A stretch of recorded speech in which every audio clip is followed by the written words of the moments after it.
This is Glenn Barry and I'm back with another video. Please don't forget to like, comment, and subscribe.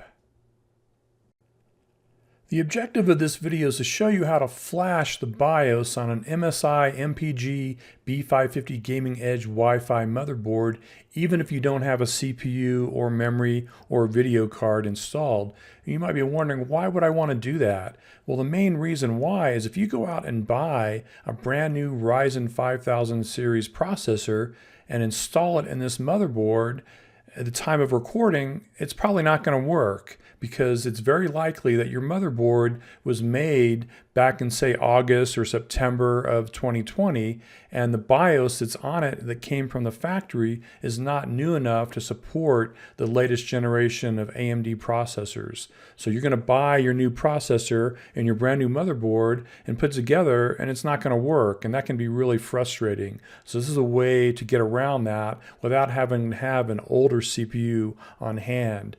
What you're going to end up doing here is going through some directions and downloading the BIOS file that you need onto a thumb drive and using that to update the motherboard. And it doesn't matter if you have a CPU installed or not. Now, it will work if you've already installed your CPU and you've tried to turn it on and it doesn't work.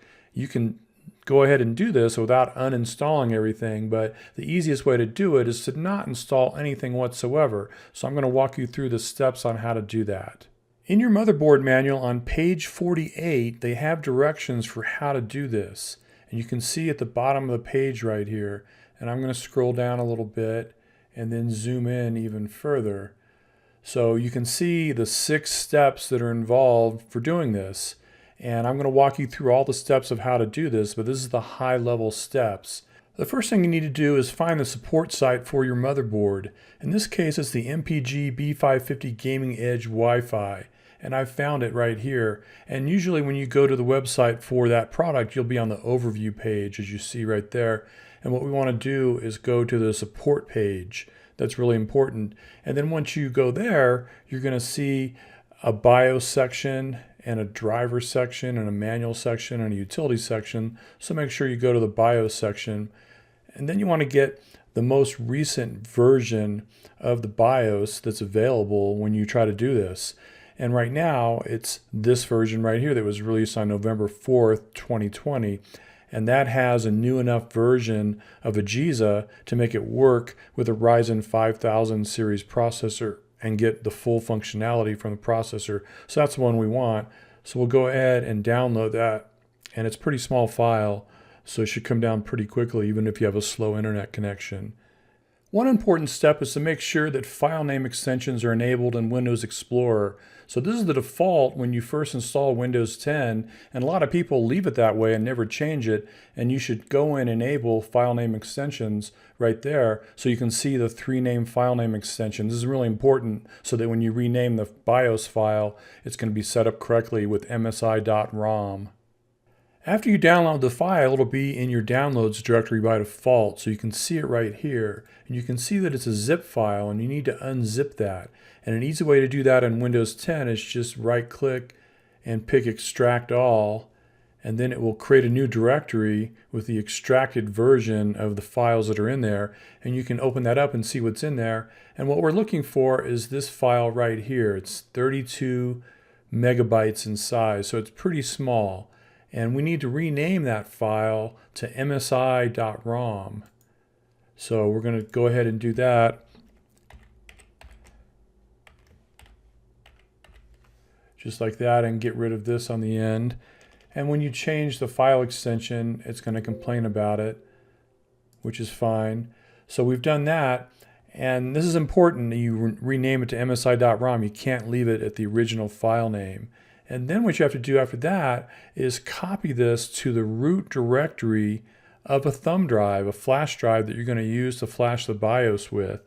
And one thing you have to do before you do that is down here on the bottom, I've got that thumb drive ready to go. But what you want to make sure you do is double check to see that it's formatted with FAT32 instead of NTFS. So you can right click on the drive and pick Format. And you can see right now that it's set to NTFS, and that's wrong. That's not going to work. And this is a frequent reason why this doesn't work if you try to flash a motherboard this way. So what you need to do is change it to FAT32 and then go ahead and format it. And that's going to delete any data that is on that flash drive. So make sure you're aware of that before you format the drive. Now we have the freshly formatted thumb drive right down here, and there's no directories or folders on there, and that's what's going to happen after you format it. So don't create any directories or folders, because it's very important that this MSI.ROM file goes in the root of this drive, not in a directory or a folder. So once we have confirmed that, we'll go ahead and drag this down here from where it was above and just copy that file down to the root of this thumb drive. And one thing I always want to do is just double check and go back to format and make sure that this thing is formatted in FAT32, not NTFS or any other file system. So double check that. This is my motherboard mounted on the test bench, and up at the top you can see the 24-pin power connector that I've already plugged in from the power supply. And then at the bottom left is the 8-pin EPS connector that I've plugged in from the power supply. And there's the empty CPU socket and the empty RAM slots right there. Now after all this prep work, we're actually ready to flash the BIOS. But you can see that the power cables are plugged into the motherboard, the main 24-pin cable on the bottom, and then the 8-pin cable at the top right. Here's a view of the rear I/O panel. There's the flash BIOS button, and that's the USB port you're going to use to flash. It's very important you use that port and not one of the other ones. So after that, now we're going to plug in the USB flash drive. Now it's time to press that flash BIOS button, and you only have to briefly press it in, and using a screwdriver instead of your finger usually makes it easier. You can see the light flashing next to it, and you should see some lights flashing on your motherboard. Those will go on for 4 to 5 minutes.